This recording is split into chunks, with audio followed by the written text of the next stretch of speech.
folks, Ryan here from Mr. Rao's Gaming Branson Reviews, and I've got another review for you tonight, and that is going to be of Aqualin, School or Get Schooled, designed by Marcello Bertocchi, illustrated by Sophie Rekasowski, and published in 2020 by Kosmos. Now, this is a nice little one of these small box two-player games with a very small rule set, but big game that's hidden inside. So join me at the table and I'll give you an overview of the components and how to play Aqualin. So here we have Aqualin, School or Get Schooled. So let's take a look at what's inside this nice, tiny, small box. I'm really enjoying the Kosmos and Lookout Spiel and Capstone games. They're two-player only games because they come in these nice, tiny, little uniform boxes. And they all stack ever so nicely. So let's take a look at what's going on inside here. Okay, there's not much. We've got our rule book. It outlines everything and what the goal of the game is. And then here is the rule set. Yep, there is not much to this game. It is a nice, very simple little game. There's a little bit of setup here. And then there are the three things that you do during your turn. A couple of examples. And on the back side, it is just pretty much the scoring on how everything takes place. So yes, everything is summed up on pretty much, I would say pretty much 2 pages is all you really need to know about this game. And it goes over everything in very nice detail. There is no ambiguity on how to play this game if you read this pretty much a pamphlet, not necessarily a rule book, but kind of like a pamphlet. Everything. And here's the game board. Very nice game board.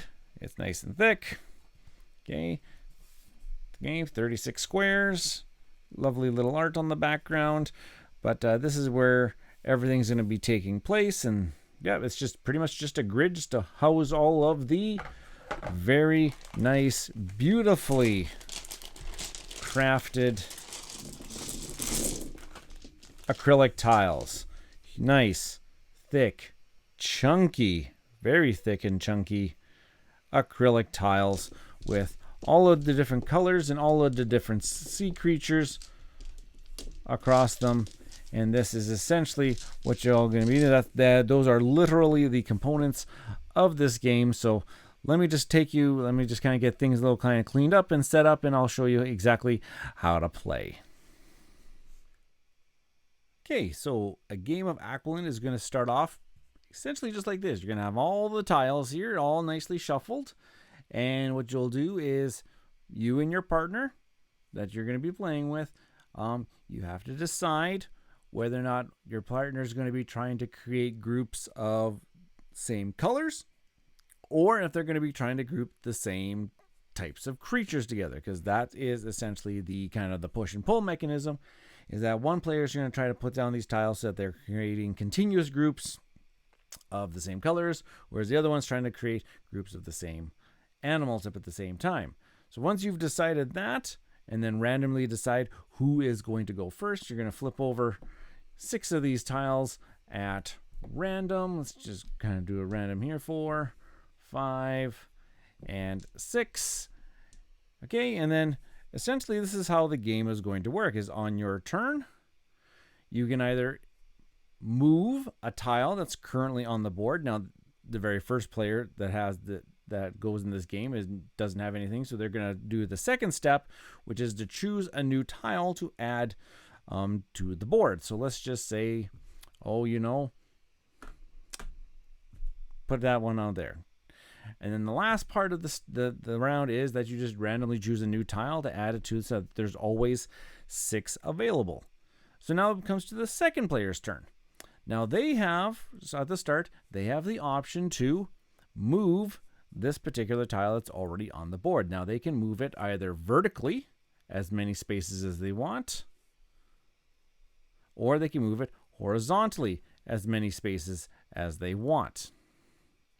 After they've moved that tile as many spaces as they want, then they get to choose a tile to add to the board. Now let's just say this is the person that was, I'm going for the like animals. So maybe they choose another turtle to add to the board, and you know what? Then maybe they'll put it there.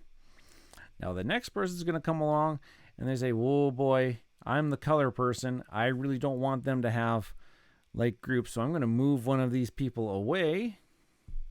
And then I'm going to maybe say I'm going to add another blue tile to the grid.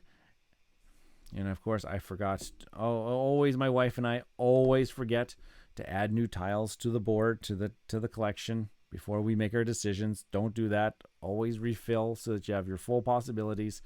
And yeah, and play is going to go back and forth of people moving things around, and then adding more to the board, refilling, people moving things back, adding to the board, and so forth until all of the tiles have been placed onto the board. And at that time, we are going to now do the final scoring. And let's take a look at how that works. All right, so we've got a end of game state here, all nicely set up here. So once all 36 tiles have been placed onto the board, then you're going to now have to refer to the last page of the rule book here where it says school assessment. And it's going to essentially tell you that whichever one you were playing for, were you going for like shapes, animals in contiguous groups, or were you looking for like colors in contiguous groups? And contiguous meaning, orthogonally adjacent, so up, right, left and right, and up and down, not diagonally. As long as you can create a continuous group, then you'll get to score some points as long as that group is at least 2 tiles large. So a group of 2 tiles is going to score you 1 point. A group of 3 is going to score you 3 points. Group of 4, 6. Group of 5, 10. Group of 6, 15, which I will tell you, it is doable, but very, very difficult to do, especially with your opponent sliding those tiles all around. So when you take a look at this end of game state here, if you were playing for shapes, this person right here would have had 4 starfish in a row, and 5. 1, 2, 3, 4, 5 starfish all connected, and that would be worth 10 points. For colors, let's just take a look at for the colors. Let's just say this group right here had a group of 4 blues all together. And of course, 4 blues is 6 points. And essentially, you got to go across the board there and try to figure out all of these different groups that were made of like shapes for the one player and of like colors for the other player. Just letting you know that this process does take a little bit of time to make sure that you've got all of the groups all counted nicely up, so that you make sure that you don't forget anything. So it's kind of like my one little drawback from this game is that the scoring phase actually does take a little bit of time in comparison to like the actual game play. But that's how you play Aqualin, School or Get Schooled. So join me back at the studio and I'll give you my final thoughts. And that was Aqualin, School or Get Schooled, published by Kosmos. Now, my wife and I, we are no strangers to Kosmos's 2-player only games lineup. A couple of our favorite games of all time are Emotep the Duel, and of course one of my favorite games of all time, I think it's currently sitting at number 2, which is Targi. So it's very hard to beat those two, but what Aqualin does very well is that push and pull of exactly what you want in a 2-player only type of game, where one player is playing as trying to collect one particular set, while at the same time the other player is trying to collect a completely different type of set, and the tiles that are coming out represent both of those. In this case, one player is trying to collect the shapes and the other person's trying to collect the colors. And just by adding, instead of just adding the tile to the board and trying to create these, no, we have to add in that extra little layer that before you place a tile onto the board, that you can move one of the currently existing tiles on the board, as long as you just move it in a straight line vertically or horizontally as far as you want it to go. And that is the key puzzle piece to this game that keeps us coming back ever so gently for more. and more. Because just as you think that you've got something locked up, like, ooh, I'm just going to be very, very sneaky. I'm going to slide this piece over there and I'm going to put a piece in front of it. So now that it can't slide back, oh, wait, but I forgot that it could also slide vertically. And so my opponent, in this case my wife, can slide it away and slide in her piece now. And now it's become one of those kind of like, those old smartphone games where it's like kind of like the Candy Crush thing, where you're just continuously sliding tiles across the board to try to fit it into your particular group, and again trying to block your opponent's group, because you don't want to try to create your grouping too early, because that grouping is going to get broken up quite regularly, because you're trying to create your group, but you're also trying to stop your opponent from creating big groups. This also has those moments where you can feel very, very clever as you kind of like, chess-like, you kind of math it out that you kind of got some pieces across the board. They don't look like they're going to ever fit together, but man, in a couple turns, you can slide one, place one, and then another. When it comes back around to your turn, you can slide the other one and place one, and all of a sudden you've got a grouping that can't go anywhere. It's pretty much locked in. Oh, those moments feel really, really good. And so this game is by all means gonna kind of slide in there for one of our top 2-player games. The box here says that it plays in 20 minutes. I don't think we've ever had a game last 20 minutes. Like, we're probably easily capping it out at that 15 minute mark. And that's including the scoring, which is probably my downside of the game, is that after you've had this nice little chess match that's lasted for like 10-15 minutes now you got to take a bunch of time to try to figure out, did you actually beat your opponent, and try to analyze the board state that was created to find out where all of these groupings are. And that does take quite a bit of time, especially if you want to do it properly. So but if that's my only knock. The gameplay here is smooth. It's fantastic. It's very intuitive. You are opening this game, taking a look at that rule set, and you're going within like 5 minutes. So this is going to definitely slide right into our 2-player only game rotation, especially, having a young family, having young kids. Sometimes our gaming times aren't